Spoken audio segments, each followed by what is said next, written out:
Hola, buenos días, ¿cómo les va? Hoy soy Rex Forment. Continuamos con el fanfic de Halo en Game of Thrones capítulo 29 y 30. Ninguna imagen o personaje de la historia me pertenece, todos los personajes a sus respectivos creadores. Espero que lo disfruten. Capítulo 29. Raella estaba sentada en el vientre de la extraña criatura de metal que volaba por el aire. A su alrededor estaban los restos de su familia y las personas que los habían robado del castillo que había sido su hogar y su prisión. Una parte de la reina apenas podía comprender lo que había sucedido. Eris estaba muerto y, aunque no había sentido ningún amor verdadero por su esposo, todavía era difícil comprender que el rey loco estaba muerto. Raella recordó su juventud, cuando soñaba con una mujer sencilla como la esposa de un caballero del torneo. Bannifer Hasty había sido un caballero justo y caballeroso y los dos habían estado enamorados. Todavía podía recordar el torneo hacía tanto tiempo. Un favor otorgado a un joven que había destronado a todos los contrincantes. Una corona de flores colocada en su regazo y el título de reina del amor y la belleza descansaba junto a ella. Como había extrañado esos días a lo largo de su vida desde su matrimonio. Sin embargo, era demasiado tarde para rumiar esos pensamientos. Ella era una mujer casada y encamada, con hijos y nietos, y él era un caballero de los 7, liderando a hombres tan piadosos y santos como él. Mientras se encontraba pensando en su vida con Eris, acarició la cabeza de Viserys mientras se la colocaba en su regazo. El secuestro había despertado al niño de su sueño y, después de un ataque inicial de emoción y asombro por la extraña bestia en la que ahora residían, se había quedado dormido a su lado, donde había descansado durante las últimas horas. Raella no estaba segura de cuánto tiempo habían estado moviéndose por el aire, pero dadas sus experiencias pasadas en viajes, supuso que habían estado moviéndose durante algo así como 3 horas. Al otro lado del pequeño espacio, vio a Elia y a Sara atendiendo a Agan y Rhaenys. La hija y el hijo de la princesa eran incluso más jóvenes que Viserys y hacía mucho que se habían quedado dormidos.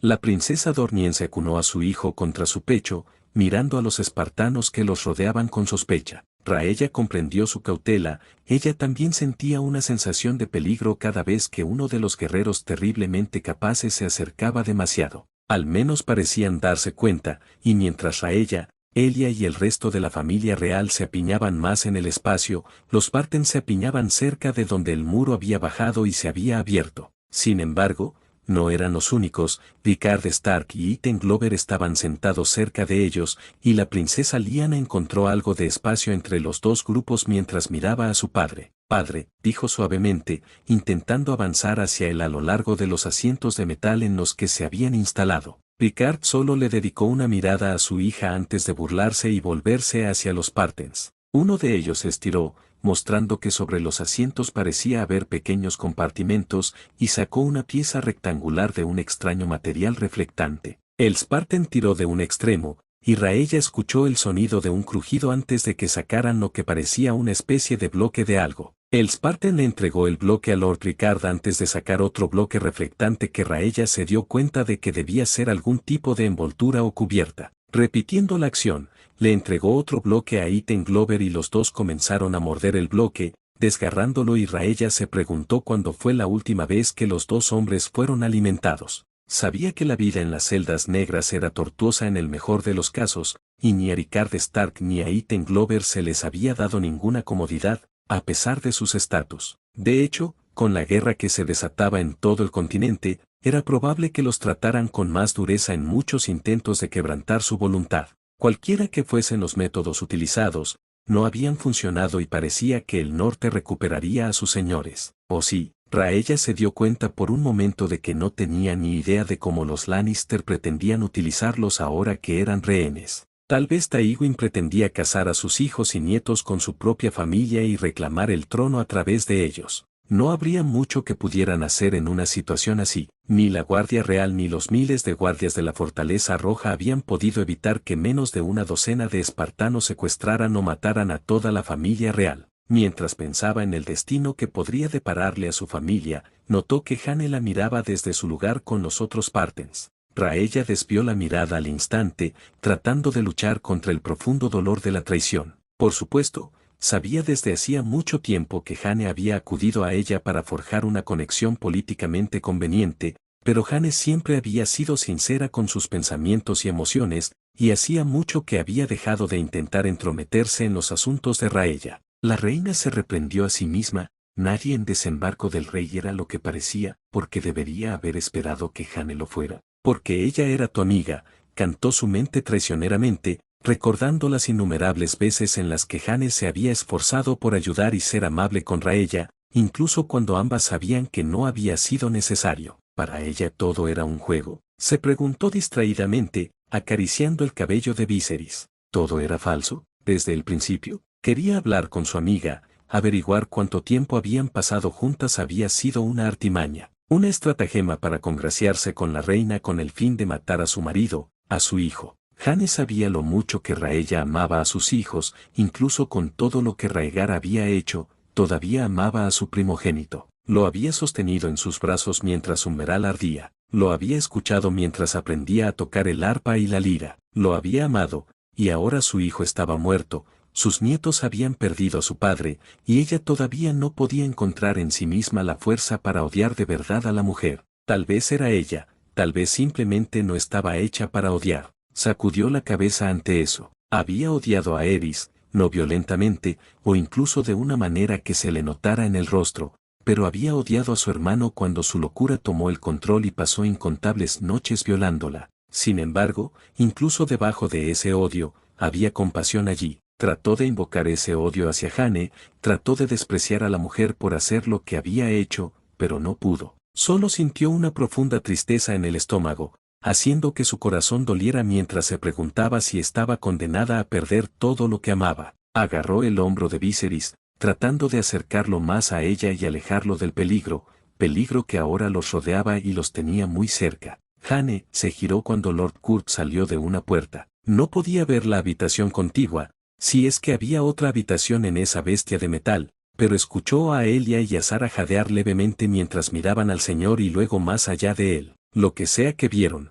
no tuvieron la oportunidad de verlo por mucho tiempo porque la puerta se cerró, lo que le pareció extraño. Sí, señor, dijo Jane, poniéndose firme, como Raella la había visto hacer durante sus poco frecuentes viajes a Desembarco del Rey. Aterrizaremos en Platea en media hora aproximadamente. Preparemos a los nativos para la partida. Los instalaremos en algunas de las suites de los oficiales hasta que tengamos las habitaciones completamente preparadas en el asentamiento principal. Por supuesto, señor. Bien. El señor no miró a ninguno de sus rehenes por segunda vez y se retiró por la puerta, que se abrió y se cerró el tiempo suficiente para dejarlo pasar. Raella dejó que sus ojos vagaran por Jane, cuyos ojos vagaron de Lord Stark y Lord Glover a la familia real antes de finalmente fijarlos en sus compañeros Partens. Está bien, dijo, con los ojos endureciéndose como el acero. Desembarcaremos pronto. Serán trasladados a un alojamiento especial y permanecerán confinados allí durante su estancia,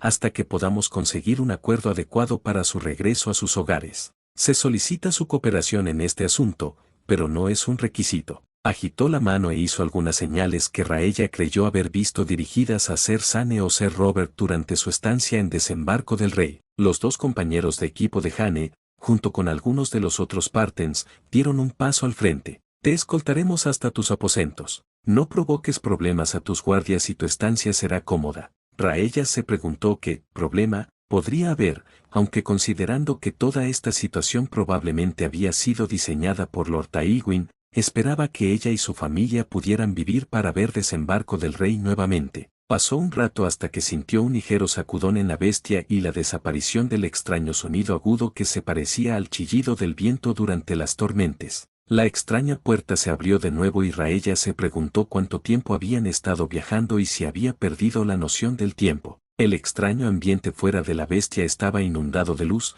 tan brillante que se preguntó cómo el día pudo haber llegado tan rápido. Ella y los demás fueron acompañados afuera e inmediatamente miró hacia arriba, tratando de ver exactamente dónde descansaba el sol en el cielo para determinar qué hora del día era. Para sorpresa de Raella, no había sol en el cielo. En cambio, docenas de luces extrañas, mucho más frías que el calor del sol, brillaban sobre ella y su familia. Miró a los demás y los encontró también paralizados y mirando al techo. Incluso Lord Stark y Lord Glover lo hacían. Los Partens, por el contrario, ni siquiera levantaron la vista. Qué común debe ser, pensó, que parecieran completamente indiferentes a tantos soles pequeños que flotaban sobre sus cabezas. Raella, date prisa. Jane estaba a su lado, extendiendo la mano como si quisiera quitarle a Viserys. La reina, o ex reina ahora, supuso, agarró a su hijo dormido con más fuerza en sus brazos, mirando a Jane con enojo. La mujer espartana no mostró ni una pizca de emoción en su rostro, pero Raella esperaba con rencor que su rechazo la lastimara. Durante el tiempo que estuvo en la Fortaleza Roja, Viserys se había encariñado con Jane, y a Raella le gustaba creer que el sentimiento era mutuo, dada la cantidad de sus tallas que le había regalado a su hijo. La reina mantuvo la cabeza en alto, caminando con toda la gracia que pudo mientras sostenía a su hijo y era escoltada fuera de la habitación brillantemente iluminada. El resto de los espartanos se dirigieron a los demás para que salieran con ella, pero ella lideró al grupo detrás de Jane. Cuando salieron de la gran sala, que Raella no había tenido tiempo de mirar bien, notó que uno de los espartanos, el que llevaba a ser Jaime, no se había unido a ellos, sino que lo llevaban en una dirección diferente. Sin embargo, no tuvo tiempo de contemplar las implicaciones de eso antes de que los llevaran a un corredor igualmente bien iluminado. Las paredes parecían estar hechas de metal, o al menos de algo tan parecido que no podía notar la diferencia. Raella se preguntó brevemente sobre los rumores sobre Platea.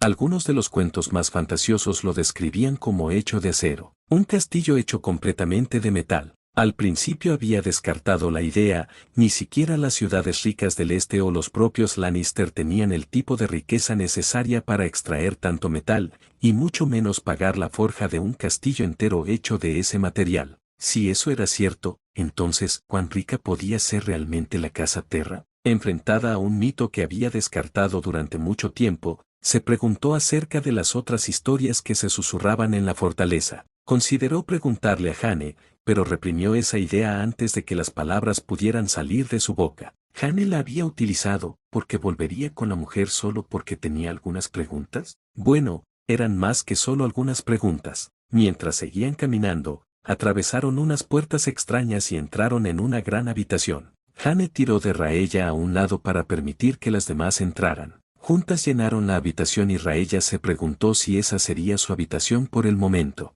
Estaba más vacía que las celdas negras, pero al menos parecía limpia y brillante, dos cosas por las que las mazmorras no eran conocidas. Jane extendió la mano y tocó la pared y los ojos de Raella se sintieron atraídos por lo que parecían una serie de protuberancias cuadradas en la pared. Cada una tenía un número al lado y ocupaban una buena parte de la pared. Las puertas que se abrían y cerraban solas, algo que todavía la asombraba, se cerraron y en un momento hubo una sacudida en la habitación. Raella se preguntó qué podría ser, pero en cambio la golpeó una sensación extraña. Era como caer, pero extrañamente no, como si estuviera cayendo muy lentamente. Se oyó un timbre y las puertas se abrieron de nuevo. El grupo fue conducido de nuevo hacia afuera y por otro pasillo y Raella se preguntó por qué habían entrado en la habitación si iban a abandonarla después de tan poco tiempo. Finalmente, llegaron a una serie de puertas. Jane la condujo hasta una, mientras que Elia, Azara, Lyanna, Lord Rickard y Lord Glover también fueron conducidos a otras puertas.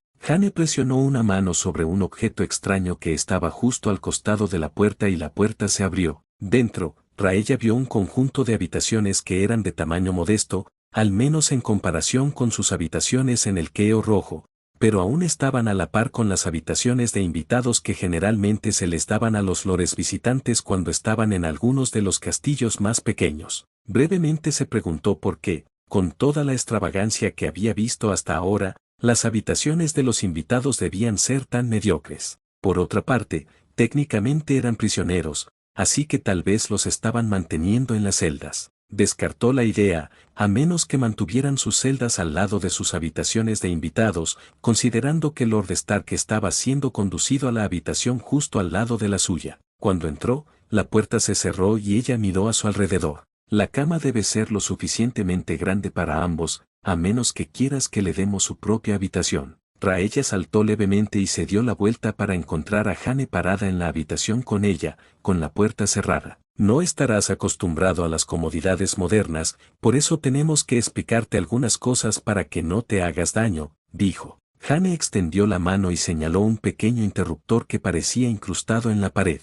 Raella no lo había notado antes, pero dado que acababa de entrar, no era sorprendente. Esto controla la luz, solo tienes que girarla para apagarlas, lo demostró, accionando el extraño interruptor y dejándolos a ambos en completa oscuridad. Raella jadeó, apretando contra su pecho el cuerpo dormido de Viserys. Estaba agradecida de que su hijo no se hubiera despertado durante el viaje. Las luces se encendieron y la reina vio que la mano de Hannes se apartaba del interruptor. Lo mismo ocurre con todos los demás interrupters que hay aquí, señaló algunas otras cosas. Había un interruptor similar al lado de un espejo y un lavabo, pero había algún tipo de objeto metálico extraño sobre él. También señaló un objeto extraño en la mesita de noche, era alto, con un material blanco cilíndrico en la parte superior. Había una especie de cuerda gruesa que iba desde allí hasta la pared, y había otro de los interrupters en la cuerda. Este es el lavabo. Hanne volvió a señalar el lavabo, pero más concretamente el objeto metálico que había encima.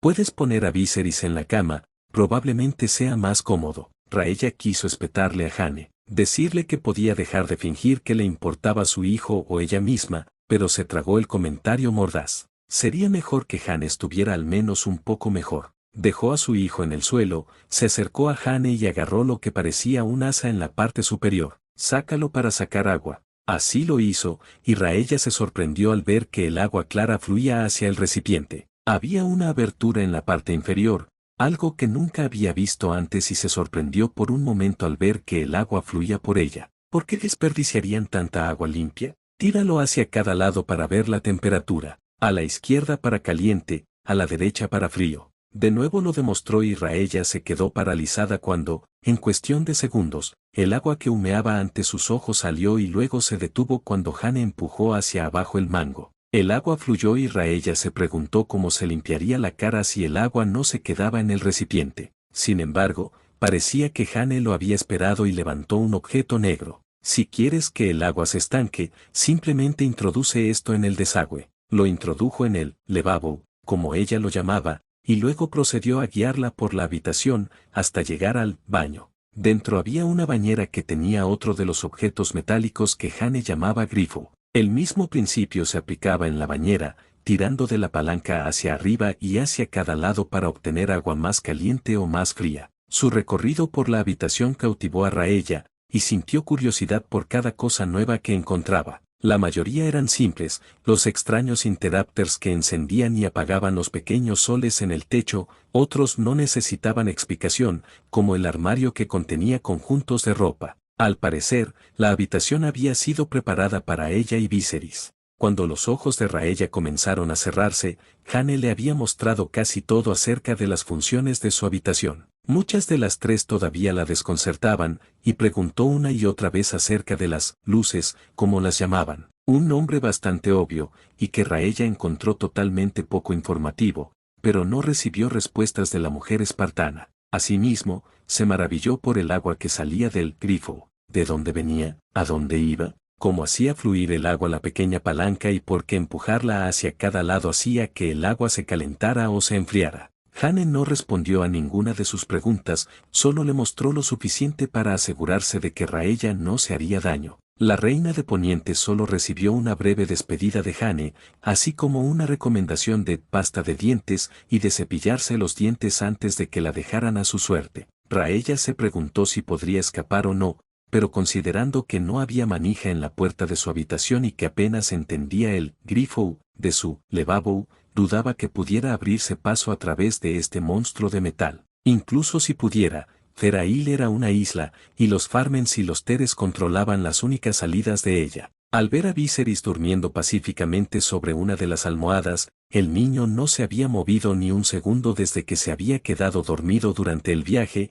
decidió que nada se resolvería ni se tomaría ninguna decisión esa noche. Al sacar la ropa de dormir que Hanne le había señalado, Raella encontró extraño que en lugar de un camisón o un vestido similar, se encontrara con un conjunto de ropa de dormir bastante simple que parecía más para hombres que para mujeres. Aún así, cuando se los puso, descubrió que los pantalones sueltos eran cómodos y la camisa de dormir, aunque grande para su pequeña figura, no molestaba en absoluto. Apagó las luces y se acostó junto a Viserys, dejó que la larga noche y el cansancio de tantos eventos extraños la arrastraran a la tierra de los sueños. Con un poco de suerte, despertaría, de nuevo en la Fortaleza Roja, con Jane todavía como su amiga y Rhaegar todavía con vida, esperando el nacimiento de un nuevo nieto y con la esperanza de un final rápido para la guerra de su esposo y su hijo. Capítulo 30. Kurt estaba sentado en una sala de observación, mirando entre varios monitores. Cada uno ofrecía una vista de las distintas habitaciones en las que se mantenían a los cautivos. Elia Martell estaba sentada en su cama, sus dos hijos dormían en el suave colchón mientras ella comenzaba a desvestirse y a ponerse la ropa de dormir estándar que le habían proporcionado. Kurt no tenía intención de espiar a la mujer mientras se cambiaba, incluso si era el trabajo de otra persona hacer precisamente eso en caso de que poseyera algún arma oculta u otro elemento. En las otras habitaciones, la mayoría de los demás estaban haciendo lo que hacía la princesa o explorando la tecnología moderna que estaba disponible para ellos. Picard Stark y Ethan Glover parecían muy ocupados con el lavabo, bebiendo agua limpia de tazas e incluso colocando sus bocas debajo del grifo y bebiendo. Lyanna Stark también parecía curiosa, aunque estaba jugueteando con el interruptor de la lámpara que estaba a su lado de la cama en lugar de experimentar con el agua limpia que ahora le ofrecían. En sus propias habitaciones, Azara Dan estaba sentada en su cama, acunando su vientre y en un instante, Kurt notó que la parte inferior de su vestido se oscurecía. Su vestido comenzó a cambiar a un tono más oscuro de púrpura, una profundidad de color que Kurt reconoció. Su ropa estaba mojada. Oh, por el amor de Dios, dijo, mientras se daba golpecitos en el oído con un dispositivo de comunicación. Otoño, despierta a uno de los médicos, preferiblemente uno que sepa asistir partos. Quiero una camilla aquí de inmediato y saca a Elia Martell o Rhaella de sus habitaciones. Puede que necesitemos a uno de ellos para que nos brinde apoyo moral. En eso, dijo la voz de Otem a través del auricular. Ya he subido a la doctora Andreas. Estará en la enfermería 2 niveles más abajo. Bien. Haz que Jane intercepte y explique los protocolos sanitarios a Elia y Rhaella. Deberíamos mantener un contacto constante con nosotros. Sí, señor. Elia estaba sentada en su habitación, más pequeña que la que estaba acostumbrada a ocupar en la Fortaleza Roja, pero, claro, allí estaba prisionera, por lo que era de esperar que el cambio de alojamiento fuera a peor. Al menos no le habían quitado a Agan ni a Rhaenys, ni siquiera lo habían intentado. Sospechaba que era una forma de hacerle creer que se preocupaban por su comodidad o la de sus hijos. Ella ya se había cambiado de ropa, se había quitado el vestido formal y se había puesto la ropa de dormir que le habían dado. No se parecía a nada que hubiera usado desde que alcanzó la edad adulta, parecía más bien la ropa de un hombre. No era un camisón, en cambio, le habían dado un par de pantalones y una camisa de dormir grande. No estaba segura de por qué le daban esas cosas, todas sus mujeres también usaban esas cosas para dormir. Brevemente, su mente se dirigió a Lady Jane, la mujer que había competido y ganado el torneo de tiro con arco más grande de Poniente. La mujer que se había ganado la reputación de derrotar a los hombres y a la Guardia Real en el ring de combate. De repente, la idea de que todas las mujeres de la Casa Terra usaran ropa tan masculina no parecía tan descabellada. Elia ya casi había terminado de prepararse para lo que podría dormir esa noche cuando la puerta de su habitación se abrió. Como había apagado las luces, como las llamaban, la luz que salía de detrás de la puerta la cegó por un momento. Señora Elia. Inmediatamente Elia intentó colocarse entre esta nueva persona y sus hijos, pues su protección no valía nada frente a quien Lord Kurt y Lord Tywin pudieran haber enviado para matarla. Por favor levántate, parece que Lady Azara ha entrado en labor de parto. Tan pronto como las palabras salieron de la boca de la persona, dos cosas cruzaron por la mente de Elia. La primera era que la mujer era Lady Jane, y la otra era que su amiga estaba dando a luz. Azara estaba trayendo a su hijo al mundo. Tengo que irme, dijo, poniéndose de pie. Necesito ayudarla. Por eso estoy aquí, dijo Lady Jane. Rhaella ha aceptado cuidar de tus hijos mientras tú ayudas a Lady Dan. Elia se hizo a un lado y sentó a Rhaella detrás de la mujer espartana con Viserys en sus brazos. La princesa dorniense se apresuró a acercarse, tomó a Rhaella en sus brazos y le dio a la mujer un abrazo breve pero significativo. Gracias, susurró mientras Rhaella sonreía y le daba unas palmaditas en la mejilla. No te preocupes, amor mío, dijo. Ve a ayudar a tu amiga, yo me quedaré a cuidar de los niños. Elia asintió y sonrió antes de volverse hacia Jane. Llévame con ella. Jane asintió y condujo a Elia por los pasillos hasta la extraña habitación que caía lentamente. Elia volvió a sentir la extraña sensación en el estómago, pero fue mucho más breve que la última vez y salieron de la habitación por un lugar diferente. La primera vez que habían pasado por esta habitación, Elia se había preguntado si era similar al ascensor con cabrestante que usaba la Guardia de la Noche. Parecía similar a lo que había leído sobre el dispositivo que usaban los hombres del norte para escalar su enorme muro. La primera vez, sin embargo, había poca evidencia de que se hubieran movido. Las paredes habían permanecido iguales, de un gris opaco que Elia solo reconoció por la vista de la armadura y las armas, paredes de metal. Esta vez, sin embargo, las paredes no eran del gris opaco que había visto antes. Las paredes eran blancas, sin manchas ni suciedad, y Elia pudo ver a varias personas que llevaban extraños vestidos de color azul claro corriendo de un lado a otro. Tenían extrañas máscaras en sus rostros y guantes en sus manos, pero Elia les prestó poca atención cuando escuchó un grito que resonó en una de las habitaciones. Se apresuró a avanzar. Cuando se acercaba a la habitación, los hombres y mujeres extrañamente vestidos la detuvieron. «Déjame pasar», dijo ella, intentando abrirse paso. «En un momento, señorita», dijo uno de ellos. «Póngase esto». Le entregaron un paquete, que reconoció como uno de los vestidos que llevaban los demás. «Póntelo sobre la ropa», le dijo una de las mujeres, ayudándola a ponérselo antes de meterle el pelo en una especie de extraño tocado de tela. «Por aquí». Elia fue conducida a una habitación, donde vio a Sara acostada en una cama, con las piernas apoyadas en un vestido similar al suyo, mientras una mujer estaba sentada al pie de la cama con otra mujer a su lado.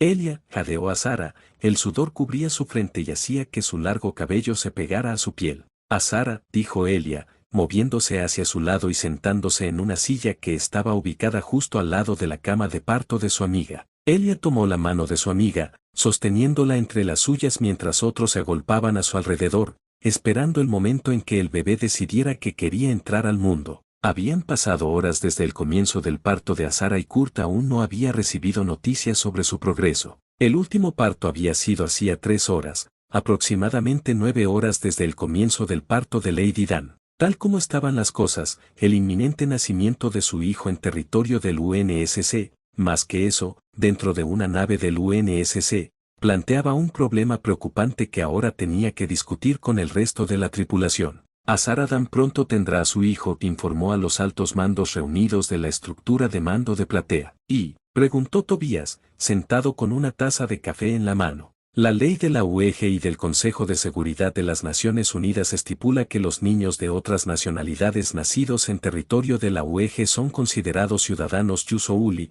dijo Kurt. Cuando se creó la UEG, todavía había varias naciones que se resistían en la Tierra y en todo el sistema solar. Las leyes de la UEG integradas por los países miembros se decidieron con el objetivo de garantizar que cualquiera que quisiera pudiera convertirse en miembro, incluso si había nacido en naciones y colonias que no formaban parte de la UEG original. Las leyes de los EU y otros países sobre ciudadanía por derecho de nacimiento se trasladaron y todavía están técnicamente activas y se aplican a todo el territorio de la UEG y del Consejo de Seguridad de las Naciones Unidas, incluida esta nave. La UEG no ha tenido que lidiar con naciones no miembros desde la Unión de Europa en 2204, dijo Lien, inclinándose hacia adelante. Incluso durante la insurrección, ninguna de las colonias se separó lo suficiente como para que comenzaran a establecer nuevas naciones y designar a los ciudadanos recién nacidos como distintos de la UEG. Exactamente. Por eso es un hecho casi sin precedentes, dijo Kurt.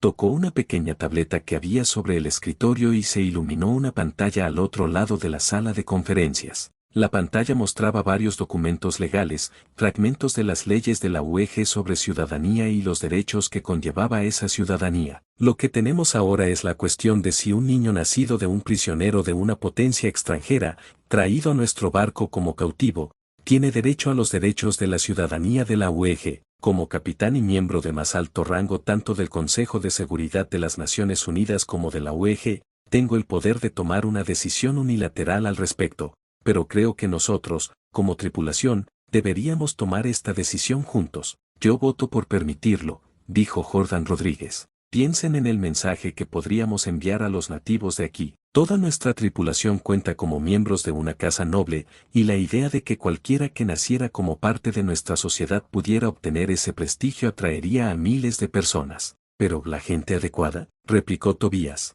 Ya hemos jurado proteger a esta gente, al menos sin trastocar por completo su sociedad local, pero si simplemente otorgamos la ciudadanía UEG a cualquiera que nazca en nuestro territorio, tendríamos que reconocerlos como miembros legítimos de nuestra sociedad. Cuando nos vayamos, podríamos acabar llevándonos con nosotros a miles de personas más, e incluso si nos quedamos, si seguimos adelante con los planes de asentamiento y colonización, cualquier nativo nacido con ciudadanía tendría derecho a voto en cualquier sistema que establezcamos. Nos sentimos cómodos permitiendo que los nativos, sin lealtad a la tierra o a sus colonias, sean quienes dirijan nuestras acciones en el futuro. Solo concederíamos la ciudadanía a los recién nacidos, replicó Lien. Tendríamos la oportunidad de enseñarles, de mostrarles una forma de vida mejor que la de los campesinos feudales. ¿Y qué pasa con los padres de esos niños?, replicó Tobias. Les decimos simplemente que tienen mala suerte. ¿Vamos a instituir un proceso de naturalización? Si lo hacemos, nuestra población podría verse superada por los lugareños en una generación. Incluso si logramos educarlos a todos, eso nos vincularía irrevocablemente con los lugareños y su estructura de poder. No vamos a volver a casa en un futuro próximo, señaló Die. Es probable que tengamos tiempo para construir más naves cuando resolvamos este problema, o al menos para reconfigurar la platea con más criotubos. ¿Y cuánta gente podría llevar eso?, preguntó Tobías. ¿Toda la maldita isla? ¿Y todo el país? ¿Y si nos vamos, cuántos de ellos nos seguirán? ¿Vaciaríamos todo el planeta y los traeríamos de vuelta a la UEG? Si nos vamos, ¿cuánto valdrá nuestra ciudadanía para los que se queden? Permitir que los nativos se conviertan en ciudadanos parece una admisión de que estaremos aquí por un tiempo, dijo Leonard. ¿Y qué?, preguntó María. Si terminamos quedándonos, entonces tal vez tengamos que establecernos, tendremos que dejar que nuestros hombres y mujeres tengan sus propias vidas, que se casen y tengan hijos. Si alguno de ellos termina uniéndose a alguno de los nativos, necesitaremos una respuesta a la cuestión de la ciudadanía. Es mejor que lo averiguemos ahora y tengamos una respuesta que darles cuando llegue el momento. ¿Ya hemos resuelto el asunto, no?, preguntó Joseph. El representante espartano había permanecido en silencio, como lo hacía durante la mayoría de las reuniones. La rama espartana del UNSC rara vez participaba en políticas a nivel de nave, y la mayoría de las veces se ponía del lado del capitán o del oficial de primera clase Méndez. Hemos acogido a nativos y hemos reiniciado el programa Spartan 3, dijo. El oficial de policía Méndez y yo ya hemos empezado a hacer que los reclutas pasen por el entrenamiento básico. Esos niños van a ser Spartans y, por eso, serán soldados de la UNSC y ciudadanos de la UEG. Este punto de la ciudadanía por derecho de nacimiento es que cualquiera que nazca bajo nuestro control tiene voz y voto en cómo manejamos las cosas. Hemos acogido a estos nativos y les hemos dado la oportunidad de renacer como Spartans. Ya están en nuestros sistemas. Este nuevo niño es igual. La única diferencia es que no los trajimos aquí explícitamente. José levantó su mano en el aire. Todos a favor. Las manos de María, Die, Jordan y Lien se unieron a las de Joseph en el aire. Muy bien, dijo Kurt. Ahora todos están en contra. La mano de Tobías se levantó rápidamente, pero se le unieron las manos de Jennifer, Méndez, Leonard y Lorena. La votación se dividió entre los dos lados, con 5 de cada lado. Señor, asintió Méndez. Parece que usted es el que decide el empate. Kurt asintió solemnemente, observó los rostros de su personal de mando. Sería una elección difícil y, sin importar la que eligiera, habría consecuencias para el bando al que diera su voto. Tobías había presentado más de unos pocos argumentos convincentes y Leonard tenía razón en que hablar de ciudadanía era una admisión de que estarían aquí por un tiempo. Por otro lado, Joseph expuso sus propios argumentos y tenía razón. Los diversos niños traídos de todo Poniente eran soldados de la UNSC y, por extensión, ciudadanos de la UEG. Este nuevo niño que Azar Adán trajo al mundo tendría tanto derecho a esa ciudadanía como la compañía Delta. Voto a favor de conceder la ciudadanía. En los rostros de varios de sus empleados aparecieron sonrisas y a Kurt le pareció ver que incluso el rostro de Joseph se contraía en una leve mueca. Tobías frunció el ceño,